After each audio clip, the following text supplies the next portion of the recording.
Imagine a fearless man who made a career out of wrestling crocodiles, handling deadly snakes, and diving with sharks. A man whose passion for wildlife and infectious enthusiasm made him a global icon. But what if I told you that his life came to a shocking and tragic end, not at the hands of a ferocious predator, but through a chance encounter with a usually gentle creature of the sea? This is the heartbreaking story of Steve Irwin, the legendary crocodile hunter, whose final adventure took a turn that no one could have ever predicted. Stay tuned as we unravel the events of that fateful day that stunned the world and left us mourning a true wildlife hero. Steve Irwin, known to millions around the world as the Crocodile Hunter, was an Australian wildlife expert, television personality, and conservationist. Born on February 22, 1962, in Essendon, Victoria, Australia, Steve grew up around animals. His parents, Bob and Lynn Irwin, ran the Queensland Reptile and Fauna Park, and Steve was introduced to wildlife from an early age.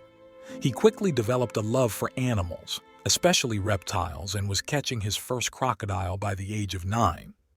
Steve's infectious enthusiasm, boundless energy, and deep respect for wildlife made him a natural in front of the camera. In the early 1990s, he and his wife, Terry, began filming their own wildlife documentary series. This series, which became known as The Crocodile Hunter, catapulted Steve to international fame. Audiences around the world were captivated by his daring stunts, his catchphrase, "Crikey," and his genuine passion for educating people about wildlife conservation.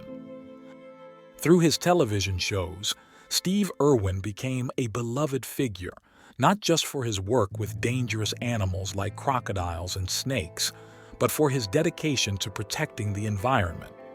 He used his platform to advocate for wildlife conservation and to educate people about the importance of preserving the natural world.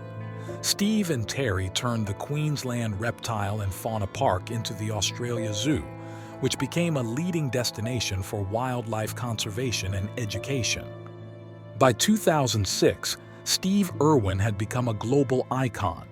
He had appeared in numerous documentaries, television shows, and even feature films. He was widely recognized as one of the world's most enthusiastic and knowledgeable wildlife conservationists. Despite his fame, Steve remained deeply committed to his work. He continued to film documentaries, run the Australia Zoo, and participate in conservation projects around the world. One of Steve's latest projects involved filming a documentary series called Ocean's Deadliest, which aimed to explore and highlight some of the world's most dangerous marine creatures. The project was a collaboration with American naturalist Philippe Cousteau Jr., the grandson of the famed oceanographer Jacques Cousteau. The series would take Steve and his team to various locations around the world to encounter creatures like great white sharks, sea snakes, and box jellyfish. For Steve, the opportunity to explore the ocean was thrilling. He had always been passionate about marine life and had filmed underwater before, capturing footage of sharks, stingrays, and other ocean inhabitants. The documentary was to be a major project, and Steve was eager to showcase the beauty and danger of the ocean's most feared creatures. On September 4, 2006, Steve Irwin and his crew were filming near Bat Reef, off the coast of Port Douglas in Queensland, Australia. Bat Reef is part of the Great Barrier Reef, one of the most iconic and biodiverse marine environments in the world. The water was clear, the weather was calm, and conditions were perfect for filming. The team had been working on Ocean's Deadliest for several weeks, capturing footage of various marine species. On this particular day, they were not filming for the main project, but rather gathering footage for a separate segment about Steve's daughter, Bindi Irwin, who had her own children's wildlife show. The plan was to film Steve swimming with stingrays to create some lighthearted, educational content for Bindi's program. Steve and his cameraman, Justin Lyons, entered the water. They were hoping to capture some footage of a large stingray, a species Steve had encountered many times before. Stingrays are generally docile creatures, and while they can defend themselves with a venomous barb on their tails, attacks on humans are rare. Steve and his crew had no reason to believe this day would be any different from the many other times they had filmed with stingrays. As Steve and Justin swam in the shallow waters, they spotted a large 8-foot-wide bull stingray resting on the sandy ocean floor. Steve, as always, was keen to get close to the animal to provide a better view for the camera. Justin positioned himself in front of the stingray to film, while Steve approached from behind, intending to swim alongside the creature. Suddenly, and without warning, the stingray's behavior changed. Feeling threatened, the stingray raised its tail and began to strike rapidly. In a matter of seconds, the stingray delivered multiple blows with its sharp, venomous barb. One of the strikes landed directly in Steve's chest. The barb pierced his heart, causing a massive injury. Steve immediately realized the severity of his injury. In the footage captured by Justin, Steve is seen pulling the barb out of his chest, a move likely made instinctively in shock and pain. Justin, who had been filming, quickly turned off the camera and rushed to Steve's side. Steve was bleeding heavily, and it was clear that he was in grave danger. Steve remained conscious for a short time, but his injuries were catastrophic. The stingray's barb had punctured his heart, causing massive trauma and internal bleeding. Despite the crew's efforts to save him, Steve's condition deteriorated rapidly. He lost consciousness before they reached the main boat. By the time they arrived at the Croc 1, Steve's research vessel, it was clear that his injuries were fatal. The crew continued to perform CPR, desperately trying to revive him, but Steve Irwin passed away on the boat, surrounded by his team. He was pronounced dead shortly after, at the age of 44.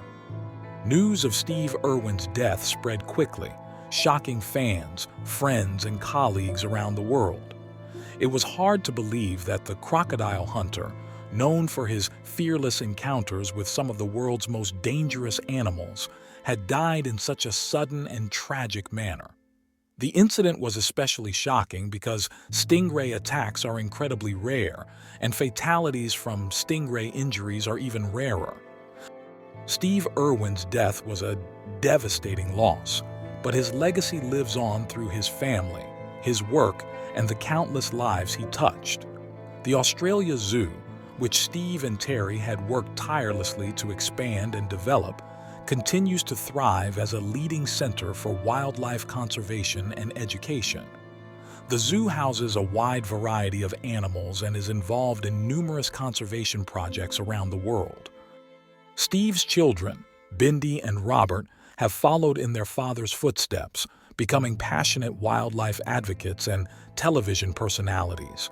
Bindi, who was only 8 years old at the time of her father's death, has grown up to be a spokesperson for wildlife conservation, appearing on television and continuing her father's mission to educate people about the importance of protecting the natural world.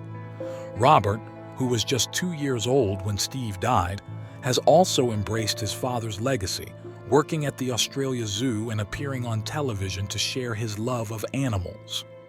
The Steve Irwin Wildlife Reserve, a conservation area in northern Queensland, was established in Steve's honor. The reserve is home to a variety of wildlife species and serves as a research and conservation center. It stands as a testament to Steve's dedication to preserving Australia's natural heritage. Steve Irwin's influence on wildlife conservation and education is immeasurable. His unique approach to engaging with dangerous animals, his infectious enthusiasm, and his dedication to raising awareness about the plight of wildlife have left a lasting mark on the world.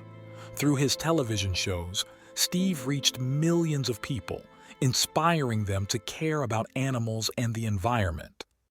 Even after his death, Steve's impact continues to be felt.